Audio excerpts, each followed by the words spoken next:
मेरी पहली शादी से 2 बेटियां हैं, लेकिन दूसरी शादी ज्यादा अरसे नहीं चली। वो क्यों? बस वो कुछ अजीब सा था। क्या अजीब था?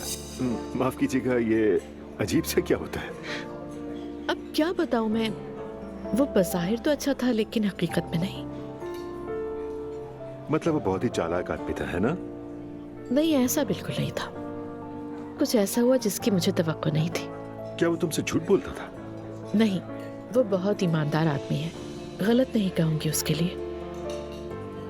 हाँ, एक बार उसने झूठ बोला, लेकिन वो बात ही ऐसी थी। क्या तुम अब भी उसके लिए अपने दिल में कुछ महसूस करती हो? मैं सिर्फ एक बात जानती हूँ कि अगर जिंदगी में किसी के साथ रिश्ता शुरू करना है तो वो रिश्ता झूठ की बुनियाद पर ना हो। क्या तुम उसे भुला नहीं सकी? वो ऐसा नहीं था जिसे आसानी से भुलाया जा सके। उसने मुझे झंझोड़ दिया। चाहो तो मैं भुलाना सिखा सकता हूँ। क्या ऐसा हो सकता है?